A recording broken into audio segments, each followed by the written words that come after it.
본 방송에서 제공하는 투자 정보는 투자 판단에 대한 조언입니다. 방송에서 제공하는 주식의 가치, 가격 상승 및 가격 하락에 대해서는 방송사에서 보장하지 않습니다.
네, 안녕하세요. 해외 선물 신세계 MC 김은혜입니다. 자, 오늘은 목요일 저녁인데요. 어제 신세계는 지방선거로 하루 쉬어간 상황입니다. 자, 어제장에 대해서는요, 많이들 보셨듯이 미국의 기준금리 인상에 대한 소식이 가장 탑 이슈입니다. 0.25%포인트 인상하면서 올해 두 차례를 더 금리 인상할 것이다라는 예고가 이어졌는데요. 자, 거기에 조금 전에 ECB는 금리를 동결하면서 올해 말 양적 완화를 종료하겠다고 발표한 상황입니다. 자, 이런 통화정책에 대한 변화들이 있는 상황 속에서 오늘은 또 어떤 해외 선물 전략이 유효할까요? 오늘도 2시간 동안 신세계 함께 하시면서 여러분들의 해외 선물 전략 탄탄하게 챙겨가 보시길 바라겠습니다. 자, 오늘도 여러분께서 저희 방송 시청하시면서 참여하실 수 있는 방법 활짝 열어놓고 있습니다. 전화와 문자 그리고 유튜브 실시간 채팅방을 통해서 다양한 의견 접수가 가능합니다. 전화 주실 때는요. 서울 전화 02-3153-2611번, 2612번 두 대의 전화가 준비되어 있고요. 문자 보내실 때는 샵 0082번으로 보내주시면 오늘의 마스터님과 함께 여러분들의 상담도 탄탄하게 도와드리도록 하겠습니다.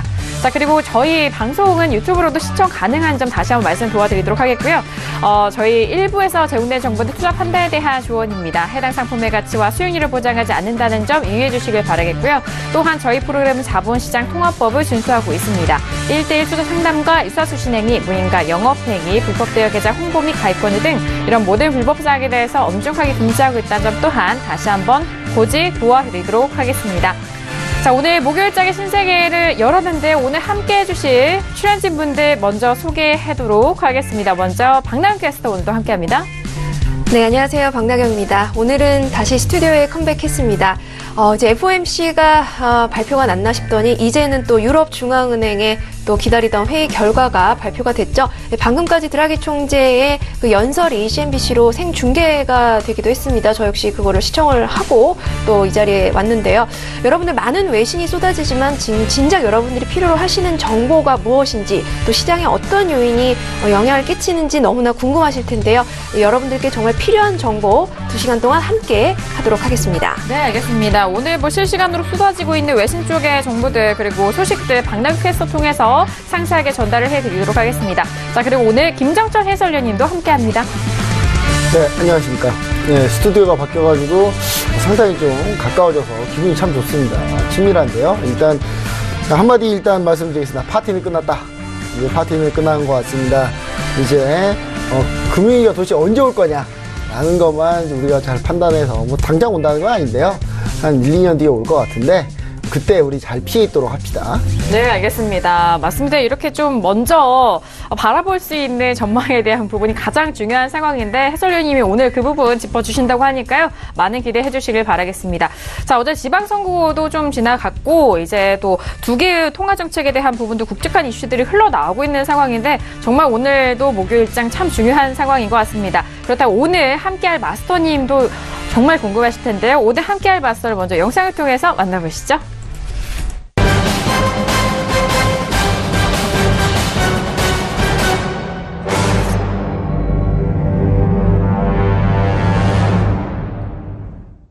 네, 오늘 함께할 마스터는요, 박노주 마스터님 나오셨습니다. 어서 오세요. 반갑습니다. 네, 안녕하세요. 네, 반갑습니다. 네, 오늘 또 뭐 상식하게 다른 스튜디오에서 보니까 또 네. 좋네요. 네네. 일단은 저번 주에 말씀드렸습니다. 금리 인상에 대한 가속도, 그 다음에 물가 상승률이 어느 정도 수치가 일단 올라가면 분명히 횟수도 좀 늘어날 것이고 좀 속도가 더할 것이다라는 얘기를 했었습니다. 근데 역시나 그동안에 뭐 그런 또 얘기가 없었다가 다시 지금 또 좀 가속화하는 지금 상태거든요. 그래서 일단은 중요한 거는 사실상 오늘 저는 아침부터 그 지수 선물에 대한 움직임을 봤어요. 그냥 국내 선물도 같이 보면서 지수 선물에 대한 움직임을 봤거든요. 해외 나스닥과 S&P요. 근데 네. 중요한 거는 국내 선물은 오늘 분명히 선거도 끝났기 때문에 일단 떨어질 것이라고 봤는데 오늘 굉장히 크게 폭락을 했고요. 저도 뭐 물론 거래에 들어갔었었고 해외 선물 나스닥 지수나 S&P도 같이 매도를 진입을 했어요. 그래서 수익을 보고 있었는데 중요한 거는 일단은 오늘 적정치 일단은 오늘 밑에 저가가 내려오지 않은 상태에서 매도를 들어갔거든요. 근데 내려간 다음에 분명히 이 지지선에서 분명히 지지하고 올라가게 되면 다시 상승 패턴으로 크게 올라갈 거라고 생각을 했는데 진입 자리에서 스탑을 걸어놓고 했는데 본전으로 이제 나오게 된 거죠. 그리고 나서 지금 상승을 했는데 역시나 지수는 아직까지는 또 강합니다. 아까 해설위원님 말씀대로 중요한 건 저도 언제 무너지느냐. 왜냐면 신흥국들이 지금 약간 무너지는 장세로 가고 있거든요. 네네. 신흥국들이 무너지면 분명히 미국 지수도 꼬꾸라질 수밖에 없습니다. 그 시점이 언제냐 이거죠. 근데 일단 그거는 제가 앞으로 시점을 잡아 드릴 겁니다. 네, 알겠습니다. 오늘따라 더욱더 든든한 마스터님의 발언이셨어요. 그리고 많은 시청자분들도 정말 이 시점에서 고민도 많으실 거고 이렇게 든든한 마스터님 말씀해 주시니까 더욱더 좀 믿음이 가실 것도 같은데 오늘 저희 특별히나 더욱더 집중하셔서 박노준 마스터님의 실시간 전략 함께 해보시길 바라겠습니다. 자, 오늘도 이렇게 모두 출연진분들과도 인사를 나눠봤고요. 현재 시각 10시 4분 지나가고 있는데 현재 시세 먼저 살펴드리고 계속해서 이어가 보도록 하겠습니다. 시세 보시죠.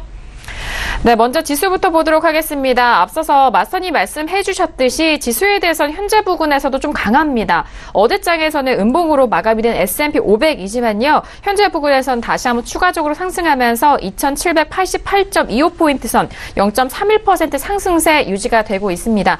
자, 그리고 나스닥도 마찬가지인데요. 어제 장 뭐 결국 마찬가지로 음봉으로 마감이 됐지만 오늘 장 현재 부근에서는 다시 한번 반등하면서 0.38%의 상승세입니다. 7,259포인트 선 거래가 되고 있습니다.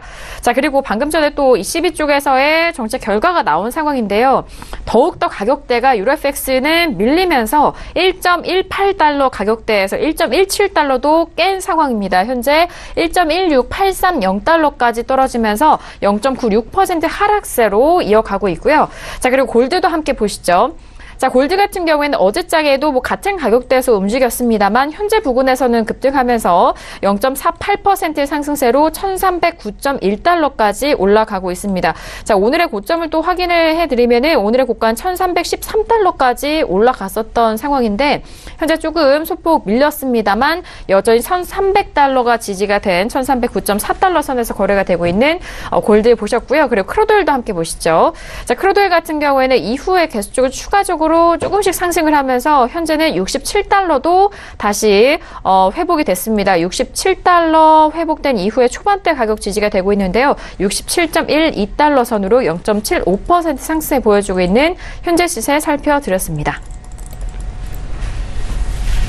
네, 일단 지금 현재 시세 다시 한번 좀 살펴드렸는데 지수에 대해서는 상승 쪽으로 흘러가고 있는 상황이고요. 자, 그리고 유로FX가 1.18에서 1.17달러도 이탈이 된 이후에 계속적으로 하락세를 보여주고 있는 상황입니다. 자, 그렇다면 현재 부근에서 외신 쪽의 뉴스가 상당히 많이 나올 것 같은데요.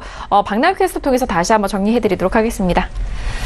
네, 오늘의 첫 번째 소식입니다. 정말 해외 선물은 1분 1초 정말 실시간이라는 말이 정말 실감이 날 정도로 계속해서 많은 소식들이 지금 쏟아져 나오면서 또 그에 대한 소식들도 계속 변화하면서 업데이트가 되고 있는데요.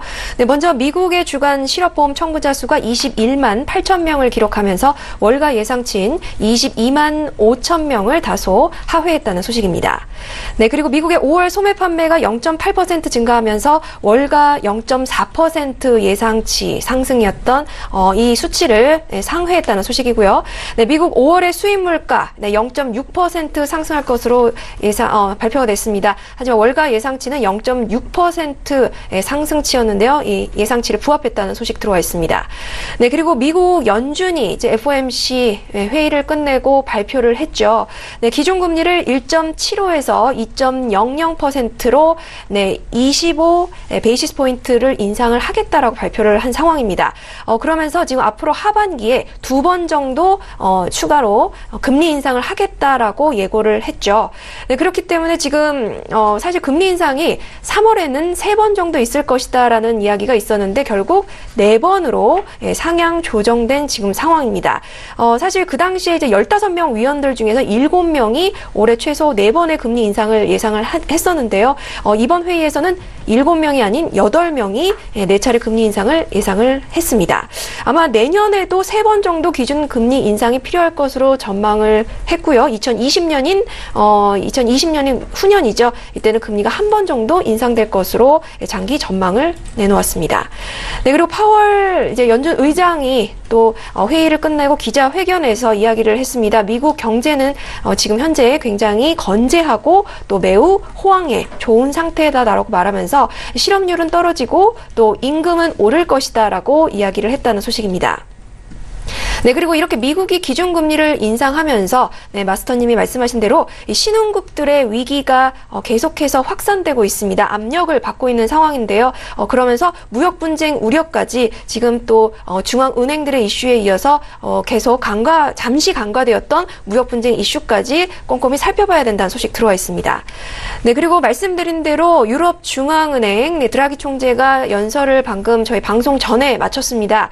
네, 유럽 중앙은행은 현재 금리 수준을 2019년 여름까지 동결하겠다고 발표를 했고요. 그래서 10월에서 12월 정도 150억 유로 매입 후에 테이퍼링을 종료하겠다라고 선언을 했습니다. 그러면서 월 300억 유로 자산 매입을 9월 말까지 유지를 하겠다고 했고요. 또 10월부터 자산 매입을 월 150억 유로로 그 정도 규모로 축소를 하겠다라고 지금 발표한 상황입니다. 네, 이렇게 지금 유럽 중앙은행의 발표 이후 유로화가 1.18선을 이탈했다는 소식 역시 들어와 있고요. 영국의 5월 소매 판매 전월 대비 1.3%가 상승을 하면서 예상치였던 0.3% 상승을 상회했다는 소식입니다. 네, 그리고 영국 파운드와 관련 소식인데요. 네, 영국의 소매 판매 호조에 역시나 상승을 하면서 유럽 중앙은행 발표 이후에 하지만 상승폭을 약간은 축소했다는 소식입니다.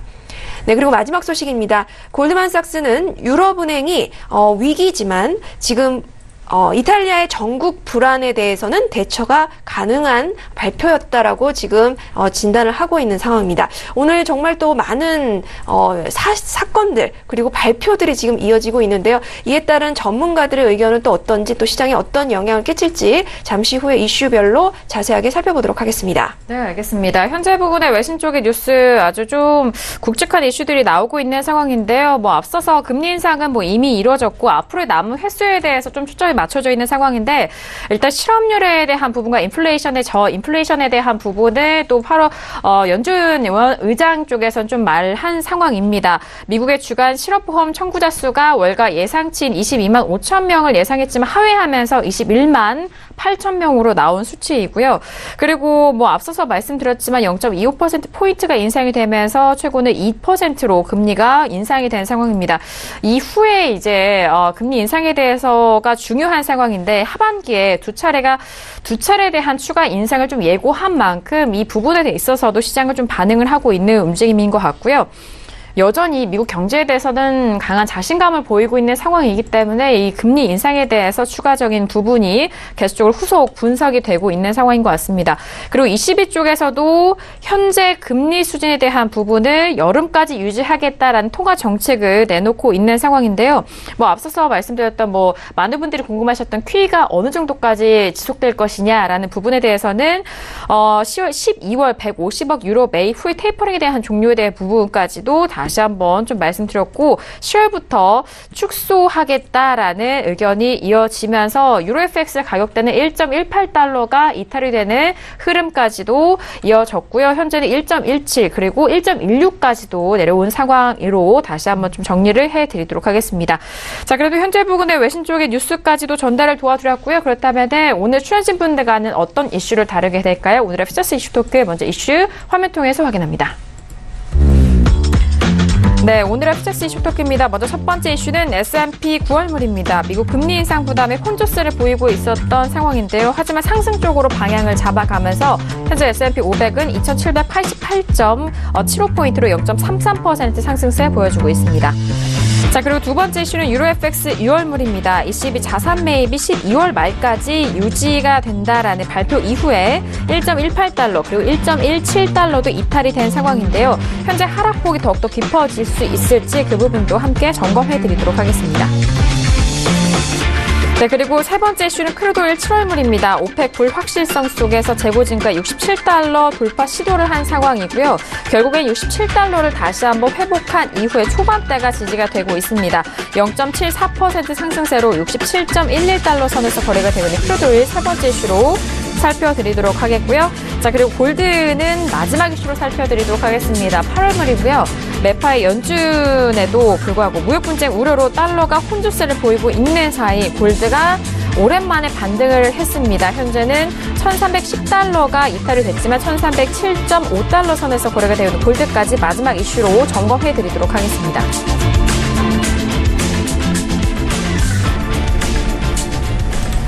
네, 크루드오일 같은 경우는 오펙의 불확실성에서 재고가 감소에도 불구하고 67달러의 돌파에 대한 부분 다시 한번 좀 정정해 드리도록 하겠고요. 자, 이렇게 오늘도 네 가지 이슈를 점검을 도와드리도록 하겠습니다. 먼저 첫 번째 이슈는 S&P 500부터 살펴드리도록 하겠습니다. 자, 지수에 대해서는 앞서서 마스터님도 먼저 짚어드린 부분도 있지만 혼조세에서 다시 상승 쪽으로 잡아가면서 여전히 강한 모습을 보여주고 있습니다. 어제장에는 S&P 500과 나스닥 모두 하락으로 마감이 됐지만요. 현재 상황에선 다시 한번 상승 추세로 이어가고 있는 꽤 강한 모습 보여주고 있는 지수인데요. 먼저 업앤다운 확인한 이후에 다시 한번 의견 나눠보도록 하겠습니다. 네, 지수 첫 번째 이슈로 먼저 짚어드리도록 하겠습니다. 들어볼까요? 하나, 둘, 셋. 네, 지금 마스터님 여전히 업에 대한 의견이고 저도 업이고 그런데 해설위원님은 다운이고요. 그리고 네, 외신 쪽에서는 업에 더 가까운 것 같습니다. 관망이긴 하지만 지금 상황에서는 업에 조금 더 가까운 관망이다라고 더욱더 디테일하게 말씀해 주셨습니다. 확인이 되셨고요. 자, 일단 지수에 대해서는 앞서서 마스터님이 초반부터 좀 거론을 해 주셔서 많은 분들이 좀 도움이 되셨을 것 같은데 먼저 마스터님의 지수 설명부터 빠르게 좀 들어볼까요? 네, 일단은 빠르게 해야 되나요? 아니요. 빨리 들어보고 싶어서 어서 말씀해 주시죠. 의미였습니다. 네. 일단은 중요한 거는 오늘 아침부터 지금 봐왔다고 말씀드렸잖아요. 사실상 지금 조정 금리 인상 이제 발표가 나온 이후에 그 다음에 좀 매파적으로 좀 나온 그런 발언들. 그래서 이제는 좀 때가 왔다는 생각이 좀 들었어요. 근데 중요한 거는 사실상 이제 중장기적 입장에서는 이제는 이제 크게 좀 꺾이는 조정 구간이 나오면서 그 조정 구간에서 이제 박스권으로 좀 가다가 한번 숨고르기 하다가 거기 박스권 하단이 이제 깨지면 그때부터는 많이 무너지는 장세로 갈 거라는 좀 생각을 했고요. 일단은 이 금리 인상이 이제 한 번 더 나오고 매파적 발언이 나오면서 이제 우리나라를 비롯해서 이제 신흥국들 아니면 유럽 국가들도 이제 해당이 되겠죠. 이제 무너지는 이제 국가들이 하나씩 좀 나올 거라고 좀 생각이 이제 했는데 역시나 이제 국내 장세 우리나라 지수도 일단은 오늘 크게 하락하면서 끝났거든요. 우리나라 지수 같은 경우도 오늘 종가가 거의 올라오지 못한 상태로 깨지면서 그냥 종가로 거의 끝났습니다. 그래서 거의 종가 저가로 끝났거든요. 예, 그렇기 때문에 일단은 신흥국들 같은 경우는 좀 더 계속적으로 어려움을 겪을 걸로 예상이 되고요. 워낙 미국 지수가 강하기 때문에 오늘 이런 전략에서 저 같은 경우 오늘 거래에 비추어서 말씀을 드리면 사실상 초반에 오늘 이제 오전장부터는 많이 빠진 장세가 아니었기 때문에 어저께에 이어서 오늘도 한 번은 빠져야 되는 거는 맞았고요. 예, 그리고 빠지긴 빠졌지만 지금 나스닥을 보면요. 빠지긴 빠졌지만 이 이평선들의 각도가 아직까지도 45도 정도 지금 그 밑에 11선 검정색 선이 11선인데 45도 각도가 되고 워낙 정배열이 탄탄하기 때문에 내려와도 여기가 분명히 지지된다는 생각이었습니다. 역시나 지지가 됐고요. 그래서 저 같은 경우는 그 나스닥 같은 경우 7,238 정도에서 매도를 진입을 하고 나서 그 다음에 좀 어차피 단기적으로 매매할 생각은 없었고요. 크게 이제 꺾이면 그대로 보유하고 가겠다는 거였고, 만약에 여기서 지지하고 올라오면 본전에다 걸어놓고 일단은 그냥 그대로 일단은 탈출, 뭐 요런 시나리오였는데 역시나 밑에서 지지하고 올라왔습니다. 이렇게 지지하고 올라오면 일단은 한번 어느 정도는 더 추가 상승이 있다는 겁니다. 초반에는 꺾였지만 지지가 나오고 나서 지금 올라가면은 일단 최소한도로 어저께 고가가 지금 나스닥 같은 경우는 7,290선입니다. 그러면 고가까지는 못 가더라도 지금 어저께의 위에 꼬리 정도의 고가 부근 매물대 정도까지는 가져야 되거든요. 거기 돌파하고 난 이후에 다시 꺾여서 내려가면 이제부터는 내일부터는 하방을 좀 봐야 되는 거죠. 왜냐하면 두 번이나 한 번 정도는 매물대에서 내려올 수 있지만 두 번 정도 내려오게 되면은 이제 세 번째는 내일 아닙니까? 세 번째는 잠깐 반등이 나오지만 다시 꺾이면은 그때 이제는 부터는 좀 하방을 좀 많이 봐도 된다 이거죠. 그래서 지금도 올라가고 있지만, 지금 오늘 같은 경우는 나스닥 같은 경우 그래서 7,273선 정도는 돌파를 한번 주지 않을까 생각을 합니다. 그래서 지금 업을 든 거고요. 그래서 돌파 이후에는, 만약에 내일 고점을 깨면 크게 슈팅이 나올 거고요. 만약에 내일 고점을 깨지 못해도 7,273선 돌파 후에 다시 내려오는 그 위에 꼬리, 이제 쭉 내려왔을 때 그때부터는 좀 매도 진입이 좀 가능하다 이거죠. 그래서 지금은 상승이지만 그 상승은 추가 상승, 슈팅을 지금 보고 있다. 예, 그래서 일단 단기적으로는 상승을 어느 정도 줄 거라고 지금 생각을 하고 있는 거고, 네. 그리고 S&P 같은 경우도 마찬가지다. 지금 밑에 차트 S&P인데 네네. S&P 지금 봉 올라오는 거 보면 어차피 뭐 그 금리 인상에 대한 부분 다 말씀드렸고요. 지금 S&P는 지금 거의 어제 봉을 거의 장악을 했다. 예전에 상승 장악형에 대해서 말씀드렸을 거예요. 지금 거의 음봉을 거의 한 5분의 1 정도는 거의 다 5분의 4 정도는 거의 다 장악을 했죠. 거의 덮었기 때문에 만약에 지금 이 상황에서 지금 거의 덮는 수준이 이 정도 갔으면 전 시가 2,792선 정도는 돌파를 해줘야 된다는 겁니다.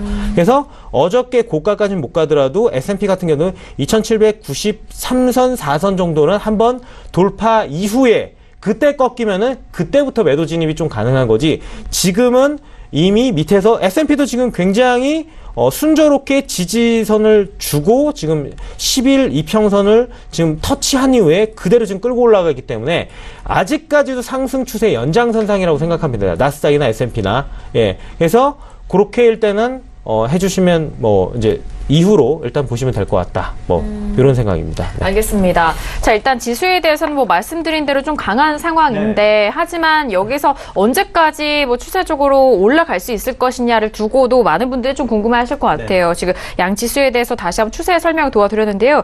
S&P 500 같은 경우는 2,792선 이후 3, 4선까지 돌파 이후에 좀 다시 추세가 좀 꺾일 때 그때 매도로 진입할 수 있는 기회가 나올 것이다라는 말씀이십니다. 하지만 그 선까지 도달하기 전까지는 좀 추세가 상승 쪽으로 여전히 좀 탄탄하게 좀 받쳐질 것이다라는 분석이신데요. 자, 지금 S&P 500 개장 10분 전입니다. 지금 2,790선까지 올라오면서 0.38% 좀 강한 모습을 보여주고 있습니다. 나스닥도 좀 마찬가지인 의견으로 지수에 대해서는 다시 한번 설명 도와드리도록 하겠고요. 잠시 후에 개장 이후에도 다시 한번 마스터님의 의견으로 분석을 재점검 도와드리도록 하겠습니다.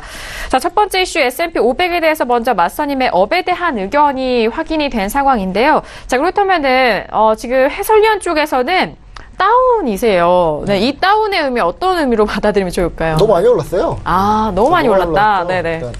뭐 차트 보시면 아시겠지만 라인 그어놨는데 정확히 걸렸는데 지난주에 여기 걸리고 밀릴 거다라고 얘기를 했는데 딱 걸렸습니다. 딱 걸렸고 밀리진 않고 지금 약간 옆으로 지금 누웠죠. 옆으로 누운 상태인데 이 상태에서 밀려봐야 이제 많이 밀리진 않을 거고요. 조금 밀리지 않을까 그런 생각을 좀 해봅니다. 그러니까 좀 가파르게 조금 올라온 면이 있으니까 S&P 500도 마찬가지고 뭐 나스닥도 마찬가지고요. 근데 뭐 최근에 굵직굵직한 M&A 이슈들이 좀 많이 불거지고 있죠. 지금 미국 내에서도. 근데 지금 AT&T랑 타임워너 합병 관련해서 이제 승인이 일단 법적 판결로는 이제 승인하는 걸로 그렇게 얘기가 났는데, 그러면서 이제 뭐 합병 이슈도 있고 많이 M&A 이슈들도 불거지고 막 하다 보니까 호재들은 많이 지금 반영돼 있고 악재들이 좀 반영이 안 돼 있는 그런 모습이고요. 지금 현재 북미 정상회담 다 끝나고 나서 이벤트 다 끝났고 파티 다 끝났는데 물론 지수는 더 갈 겁니다. 이거보다 더 갈 거고 뭐 쭉 앞으로 보면 한 1, 2년 더 갈 수도 있어요. 내년이 문제라 사실 내년부터가 문제인 것 같거든요, 저는. 그러니까 내년부터가 문제인데, 사실 올해까지는 별 지지부진하든지 아니면 좀 올라가도 조금 이제 천천히 올라가는 그런 모습을 좀 보여줄 텐데, 그러기 위해서는 지금 너무 올라온 게 너무 가파르기 때문에, 살짝 다시 조정을 줘도 된다. 라는 의미의 조정입니다. 그래서 뭐 그렇게 뭐 이제부터 급락 나오나 그런 것까지는 아니고요. 일단은 뭐 살짝 저항선에 걸렸기 때문에 그 저항선 자체가 과거에 한 2번 돌파 시도했던 자리예요. 근데 시도했다가 실패했던 자리이기 때문에 이쪽에서 지지를 좀 받아주는 게 아니 저항을 맞고 떨어지는 게 맞고요. 만약에 여기 돌파하게 되면 당연히 급등이 나올 가능성은 높죠. 예, 쉽게 돌파한다면 당연히 급등이 나올 가능성이 있다. 뭐 이런 부분은 염두에 두시길 바랍니다. 그래서 전체적으로 봤을 때는 시황 자체가 지금 현재 특별한 이제 모멘텀들은 이제 많이 끝나간 상황입니다. 오늘 22까지도 이제 통화책 회의가 끝났기 때문에 이제 달러화 방향을 봐야 될 것 같아요. 근데 달러화 방향을 봐야 되는데 유로화가 지금 별로 좋지 않더라고요. 그래서 제가 봤을 때는 달러가 추가적으로 강세를 띌 경우에는 하방을 가지 않고 조금 올라갈 가능성은 있다, 지수는. 근데 제가 봤을 때는 달러 인덱스가 지금 꺾이는 게 맞지 않나. 저는 이렇게 좀 보여주고 있기 때문에 지수 역시도 그거와 개를 같이 한다. 이렇게 보시면 좋을 것 같고요. 그 다음에 이제 수면 위로 이제 올라오지는 않은데, 뭐 신흥국 이제 위기설, 제가 6월 위기설 해가지고 몇 번 얘기를 드렸잖아요. 6월 위기설 별거 없다. 얘기를 드렸는데 별거 없다. 역시 마찬가지입니다. 역시 마찬가지인데 어느 정도 좀 여지는 계속되지 않을까 싶습니다. 여지는 계속되지 않을까 싶고요. 왜냐하면 지금 터트리기에는 부실이 너무 약해요. 예. 지금 터키나 아르헨티나 일단 이제 다운됐죠. 넉다운 됐는데 브라질, 터키 다 지금 이제 브라질 같은 경우는 지금 현재 선거가 껴있어요. 선거가 껴있기 때문에 국제적인 이슈로 봤을 때는 아직 얘네들이 신흥국들이 완전히 꼬꾸라지기에는 아직 건전하게 버티고 있는 중국이 있기 때문에, 중국과 인도가 있기 때문에 사실상 쉽지는 않다. 그리고 미국이 약간 매파적으로 금리를 인상한다고 지금 얘기를 꺼냈지만 이건 불확실성을 제거해주는 요인이거든요. 제거해주는 요인이기 때문에 여기에 맞춰서 각국의 통화정책이 진행될 가능성이 높고, 그리고 전체적으로 미국만 금리를 올렸을 때는 상당히 문제가 될 수 있습니다. 왜냐하면 금리차가 벌어지게 되면서 자금이, 미국이 이자 더 준다는데 당연히 미국으로 가겠죠, 당연히 돈이.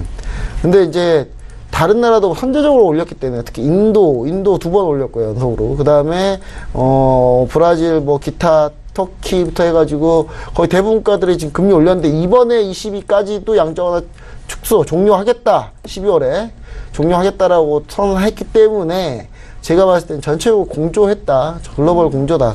그러면은 결국 별거 없다. 그냥 다 똑같이 그냥 금리 올린 거고요. 이렇게 되면 한국은행도 다음 달에 아마 올리지 않을까라는 생각을 전 해보거든요. 근데 금리차를 0.25, 25bp 이내로 좀 줄이려고 할 거기 때문에 제가 봤을 때는 이런 부분들이 전체적으로 봤을 때는 뭐 크게 미국만 호재가 있거나 그럴 가능성은 좀 낮다. 예, 그런 부분들이 인식이 좀 퍼져 있지 않을까.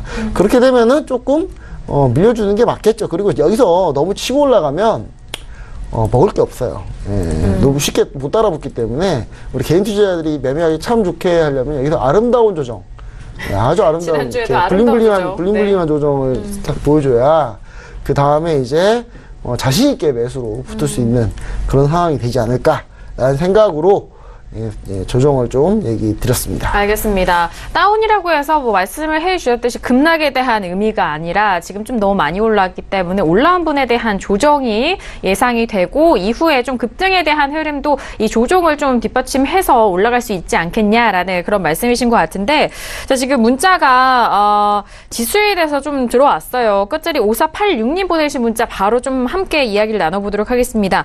미국의 강한 매파에도 불구하고 지수 선물이 오르는 이유는 경제 호황 덕분인가요, 해설위원님?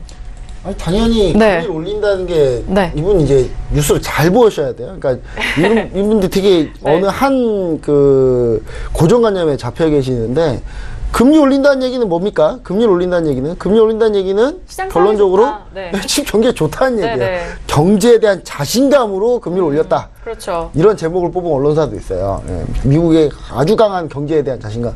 그만큼 자신 있으니까 금리를 올렸겠죠. 그리고 제가 누누이 다시 한번 얘기 드립니다만은 지금 이 문자 보내신 분도 지금 차트를 월봉으로 보신 다음에 쭉 한번 봐보세요. 미국이 금리 올렸을 때 지수가 올랐는지 떨어졌는지. 미국이 금리를 올렸을 때 지수는 무조건 올랐어요. 예, 금리를 올리는 이유는 경기가 과열되니까 올리는 거거든요.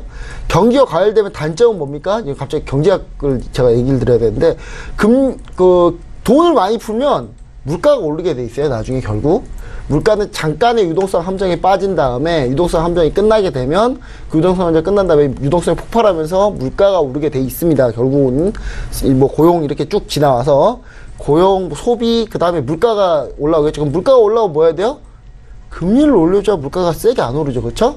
그러니까 그만큼 지금 차트 쭉 펴보시고 미국 금리 인상 기간에 주가가 떨어졌는지 올랐는지 보시면 주가가 올랐어요. 금리 올리는 동안은 주가는 오른다. 다만 최정점일 때는 다르다라는 거. 아직 최정점 아니잖아요. 4% 가려면 아직 멀었잖아요.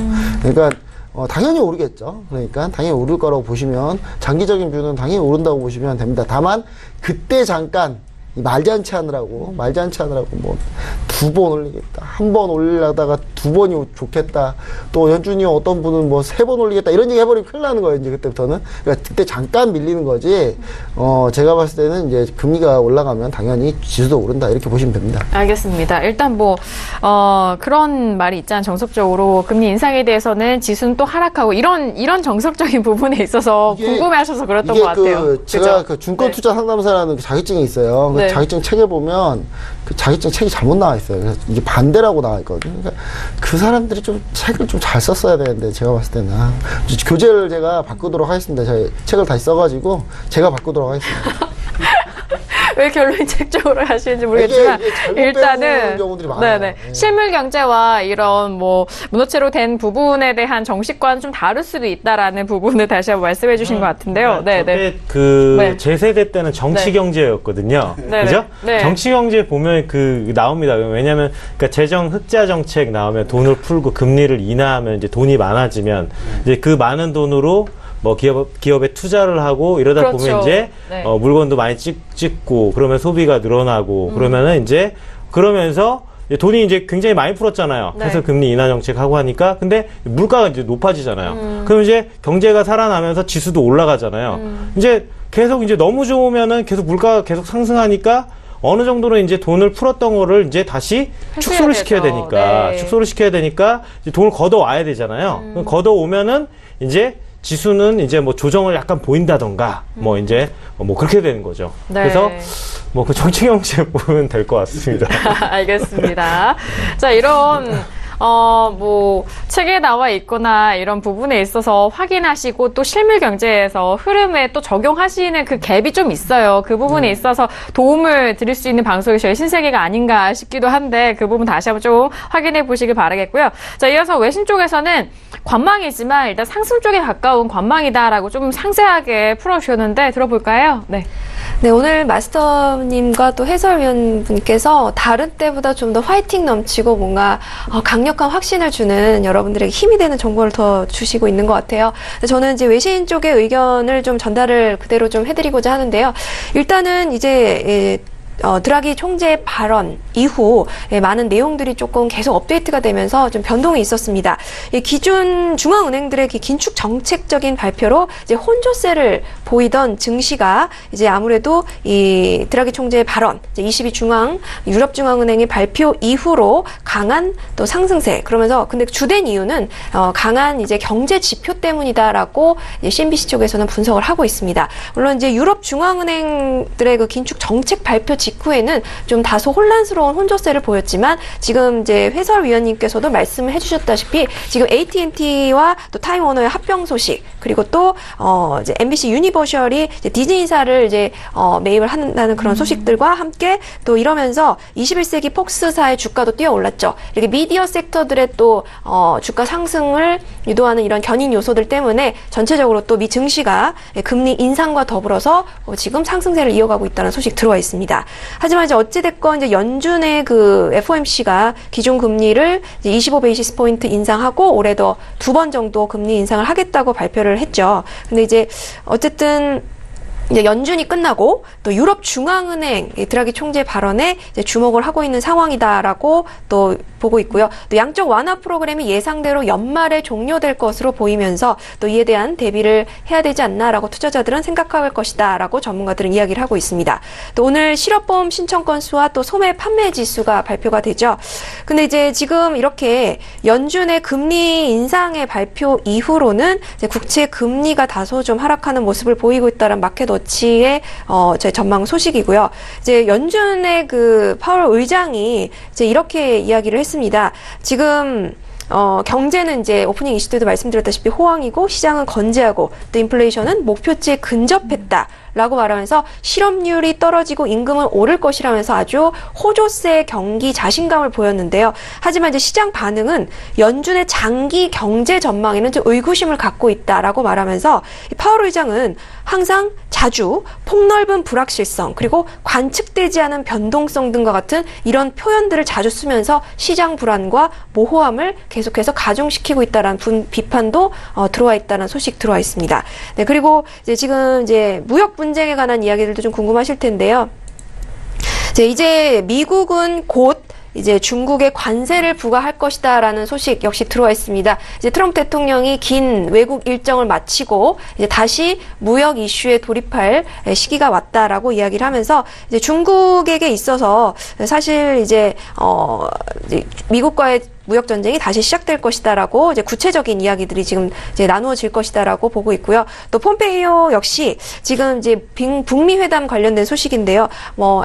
다소 디테일은 떨어졌지만 좋은 분위기 속에서 마무리가 됐는데 하지만 완전한 비핵화가 실행되기 전까지는 북한에 대한 제재는 잔재할 것이다라고 끝까지 긴장을 놓지 않겠다는 발언을 지금 내놓은 상황입니다. 그렇기 때문에 지금 무조건 다 좋게만 흘러갈 것은 아니라는 점을 시사하고 있기 때문에요. 그래서 더욱더 이제 여러 가지 요소들로 혼조를 보이고 있는 상황이다라고 이제 외신은 이제 초반에 분석을 했습니다. 하지만 지금 현재 이제 아까 말씀드린 대로 경제 지표와 또 여러 가지 지수 상승 견인 요소들로 인해서 당분간은 또 상승세를 이어갈 것이다라고 해서 저는 이제 그렇게 말씀을 드렸습니다. 네, 알겠습니다. 일단 다양한 지표들과 이 재료들이 지수 상승을 뒷받침해주고 있는 상황이지만요. 하지만 단 한 가지 무역 전쟁에 대한 부분이 이 지수에 대해서 꾸준하게 올라갈 수 있는 그 부분을 좀 방해하는 그 요소 중 하나이지 않나라는 그런 생각을 해봅니다. 자, 지금 외신 쪽의 의견까지 함께 도와드렸고요. 지금 시간이 10시 34분 지나가면서 오늘의 뉴욕 증시가 개장이 된 상황입니다. 자, 개장과 함께 시세는 또 어떻게 흘러가고 있는지 현재 시세 다시 한번 살펴드리도록 하겠습니다. 시세 보시죠. 네, 오늘 목요일장에 뉴욕 증시가 개장이 됐습니다. 개장과 함께 지수에 대한 방향성부터 먼저 살펴드리도록 하겠습니다. 자, 먼저 S&P 500 지수 보시면요. 2,789포인트까지 올라가면서 0.38% 같은 흐름 보여주고 있습니다. 자, 중요한 건 나스닥인데요. 일단 7,281포인트까지 올라갑니다. 0.67% 강한 상승세로 2,780포인트까지 돌파한 흐름 여전히 유지가 되고 있고요. 자, 그리고 유로 FX도 함께 보시죠. 자, 유로FX 같은 경우에는 1.17달러 깨진 이후에 더욱더 하락세가 추가적으로 이어지면서 1.16790달러 선으로 0.99% 거의 1% 가까운 급락 보여주고 있습니다. 자, 그리고 골드도 함께 보시죠. 자, 골드 같은 경우에는 1,300달러는 지지가 되고 있지만 초반대에서 지금 움직임이 좀 적은 상황인데요. 1,307.9달러 선으로 0.38% 초반에 기록했던 고점에서 계속적으로 밀리고 있는 상황입니다. 자, 그리고 크루돌 같은 경우에는 67달러가 살짝 좀 깨졌었는데요. 67.03달러와 66.99달러 후반대 가격대에서 공방 벌이면서 0.59% 상승세 보여주고 있는 크루돌까지 현재 시세 살펴드렸습니다. 네, 일단 뉴욕 증시 본장에서는 3대 지수 모두 상승 출발을 한 상황이고요. 앞서서 마스터님이 지수에 대해서는 상승 쪽으로 조금 더 갈 것이다 했는데, 자, 나스닥 지금 유튜브에서 청산에 대한 의견도 말씀해 주셨는데, 일단은 어저께 고점 부근 왔으니까요. 일단은 지금 이제 좀 청산 들어가야죠. 네네. 전부터 들어가신 걸로 아는데, 일단은 지금 어제 고점 7290인데요. 어제 고점을 돌파 못할 수도 있습니다. 돌파 못할 수도 있으니까 지금 살짝 또 꺾이잖아요. 그래서 적절하게 안정적으로 수익 가져가시려면은 여기서 다 매도를 하셔도 되고요. 아니면은 어느 정도 물량 한 3분의 1 정도만 남기고 3분의 2 정도는 청산을 하고 나머지만 일단 좀 들고 가는. 일단 급등을 많이 했기 때문에 지금 일단 그렇게 안정적으로 수익 가져가시면 될 것 같습니다. 네, 알겠습니다. 지수에 대해서는 워낙 저희 신세계 1부 시작할 때부터 마스터님이 말씀해주신 부분이기 때문에 저희 방송 처음부터 함께 하셨던 분들이라면은 또 유튜브로 실시간으로 또 마스터님이 또 잘 케어를 해주셨잖아요. 그렇기 때문에 좀 좋은 수익을 가져가셨을 것도 같아요. 자, 그리고 지금 경제에 대해서는 앞서서 두 분이 분석도 함께 도와드렸습니다만 일단 재료가 좋고 경기 상황에 대해서 강한 자신감을 보여줄 수 있을 만큼에 대한 경기 상황이 상당히 좋은 상황이잖아요. 소매 판매에 대한 부분도 정말 최고치로 나왔다라는 부분이고 지금의 상승세 계속해서 유지가 될 것으로 보이시나요? 상승세가 유지가 안 되니까 제가 다운을. 네네. 하지만 개장 때는 좀 더 슈팅이 나왔잖아요. 오늘은 올 가능성이 높습니다. 오늘은 올 가능성이 높고요. 근데 오늘 쉽게 뚫어버리면 급등할 가능성은 분명히 있다. 다시 한번 얘기를 드립니다. 그러니까 쉽게 뚫지 않아야 되기 때문에 절대로 쉽게 안 뚫어야 되겠죠. 그리고 중요한 사실은 미국과 중국 간의 무역 갈등이 있잖아요. 무역 갈등이 있는데 사실 중국에서 미국 보란 듯이 미국 너네 잘 봐라 하면서 50조 원짜리 펀드를 만들어 버렸어요. IT에다가 지원해줘. 50조 원짜리 펀드를 만들었는데 이거에 이제 과연 미국이 그냥 넘어갈 거냐 이거를. 제가 봤을 때 좀 세게 갈 가능성은 있거든요. 그러니까 아니 보조금 지급하지 말라 그랬더니 보조금 지급 안 하고 펀드를 조성했거든요. 50조 원 규모에. 그러니까 그런 부분이 분명히 좀 문제가 되고요. 그 다음에 이제 제가 누누이 얘기 드렸죠. 아마 전 언론사에서 우리 서울대 TV에서만 아마 예측을 했던 것 같습니다. 그러니까 전 언론사가 미국이 북미 정상회담을 취소를 하고 그 취소한 것 때문에 이제 북한이 뭔가 좀 더 내놓을 것이다. 라고 전 언론사가 다 했거든요. 근데 저희만 빼고 저만 그랬죠. 미국 혼자 왕따고 결국 미국이 질 거다. 미국은 지금 당장 12월 중간선거에 지금 목매어 있지 절대 세게 못 나간다. 아니나 다를까 북미 정상 보셨잖아요. 이거 완전 미국이 거의 엎드렸죠. 거의 엎드려 수군했기 때문에 제가 봤을 때는 이런 부분들이 분명히 또 중국에 대해서 이제 이거 화풀이를 중국에 할 수밖에 없어요. 중국이 결국 중국과 북한이 승리한 거거든요. 결국 이번 사태는. 그래서 제가 봤을 때는 이 부분은 이제 미국이 좀 시비 걸 가능성이 상당히 높다. 저는 좀 이렇게 봐지고 이게 좀 불거지면 또다시 좀 지수는 또 소폭 조정의 빌미가 되지 않을까. 왜냐하면 이게 미국 트럼프 대통령은 11월 중간선거가 있잖아요. 그래서 이제 양국 순회 정상회담을 한다고 이제 그렇게 얘기를 했는데 제가 봤을 땐 10월에 백악관에서 딱 김정은 위원장 초대해서 거기서 지지율을 확 끌어올리고 중간선거 딱 들어갈 생각인가 봐요. 제가 봤을 때 그때까지 참 노리고 싶어 하는 것 같아서 제가 봤을 때 그 그림으로 가자면 지금은 좀 흔들려야 된다라는 얘기니까요. 어느 정도 좀 지수는 조금 지금 살짝 좀 흔들렸다가 다다음 주쯤에 다시 또 올라갈 수 있다 이렇게 얘기 드립니다. 알겠습니다. 지금 개장과 함께 지수에 대해서는 여전히 상승세를 지켜가고 있는 분위기 속에서 다시 한번 좀 추가적으로 점검을 도와드렸고요. 앞서서 매매 전략에 대해서는 마스터님이 또 상세하게 짚어주셨기 때문에 현 상황에서 트레이딩 하시는 분들은 소식들 계속해서 유튜브를 통해서 함께 짚어보시길 바라겠습니다. 자, 지금 개장한 지 10시 40분이 지나가면서 일단 10분 정도의 시간이 흘렀는데요. 외신 쪽에서는 개장 이슈 또 어떤 소식들이 나오고 있을까요? 네. 네. 네, 지금 개장한 지 10분 정도 지난 시점입니다. 지금 증시는요, 말씀드린 바와 같이 이제 호조세 경제 지표와 그리고 미디어 부문의 인수 전쟁이라고 불릴 정도로 지금 미디어 빅뱅을 맞아서 지수 상승을 견인하고 있다는 소식 들어와 있습니다. 지금 이제 다우존스 역시 이제 80포인트가 이제 개장하면서 상승을 했다는 모습인데요. 그 중에서도 디즈니사가 가장 높은 지수 상승 견인 요소였다라고 하고 있고, 또 S&P 500 역시 0.3% 역시나 이제 통신업계 쪽에서 11개 섹터 중에서 이 9개 섹터가 지금 이제 상승하고 있다는 소식이고, 나스닥 지수 역시 0.5% 이제 상승하고 있는 소식입니다. 네, 그리고 상무부에서 말하기를 지금 소매 판매 지수가 5월 소매 판매 지수인데 0.8% 상승을 하면서 로이터의 이제 예상치였던 0.4%를 상회했다는 소식 역시 들어와 있고요. 그리고 이제 이것은 11월 달 이후로는 아주 엄청난 큰 성장세이다라고 분석을 하고 있습니다.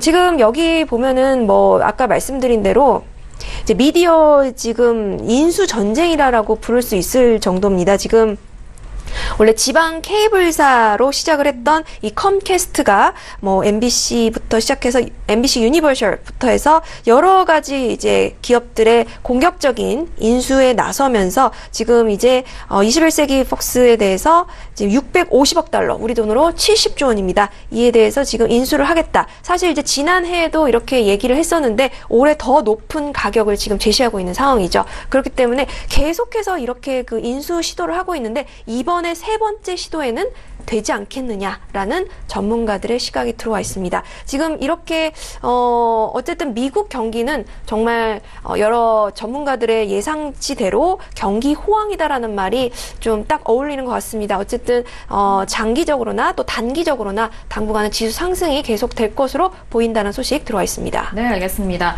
자, 여전히 뭐 일단 경제지표 호조와 소매 판매를 다시 한번 좀 짚어드렸고요. 그리고 미디어 부분의 합병 등으로 지수에 대해서 탄탄하게 현재 부분 이어가고 있는 상황입니다.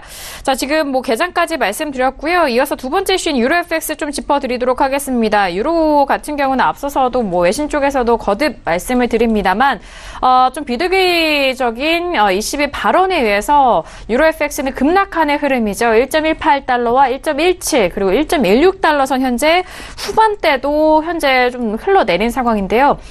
유로화가 비둘기 ECB 급락하는 흐름을 보여주면서 현재는 1% 넘는 하락세로 이어가고 있습니다. 1.16720달러 선인 1.05%가 넘는 하락세 보여주고 있는데요. 자, 먼저 업앤다운 확인한 이후에 다시 한번 유로 FX에 대해서 의견 나눠보도록 하겠습니다. 자, 유로 FX 들어볼까요? 하나, 둘, 셋.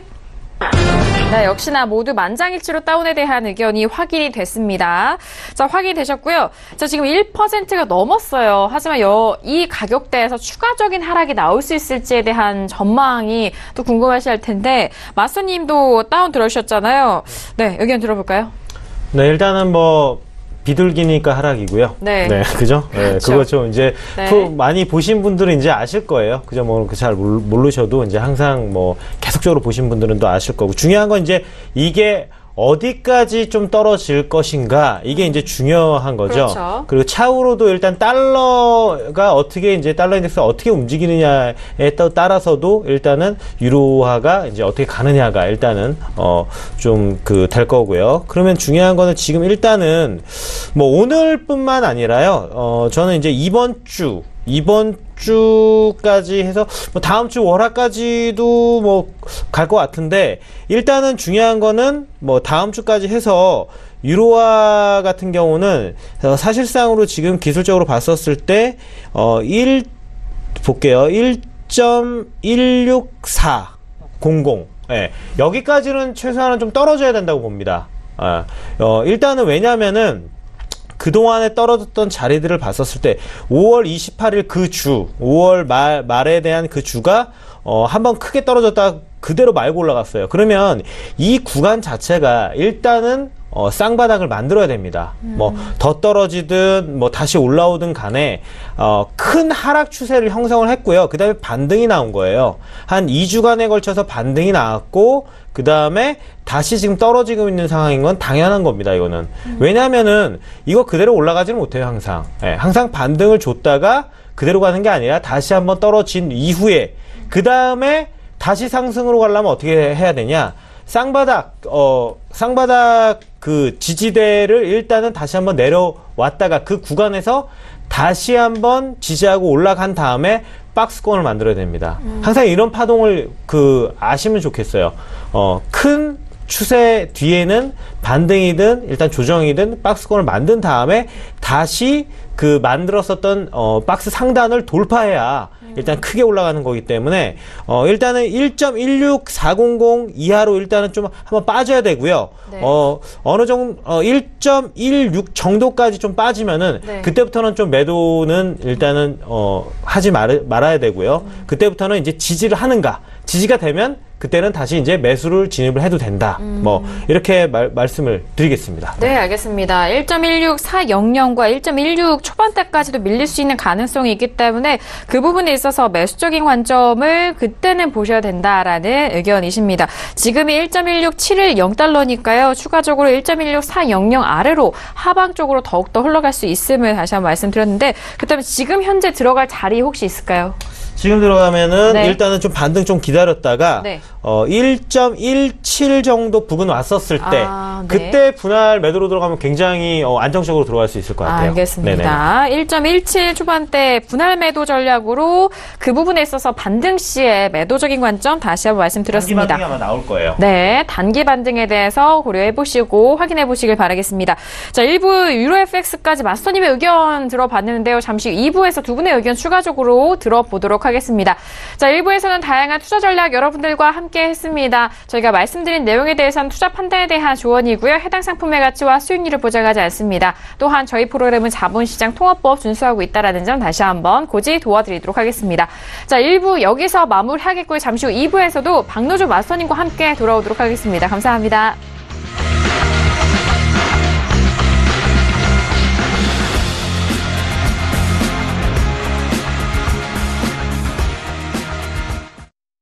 본 방송에서 제공하는 투자 정보는 투자 판단에 대한 조언입니다.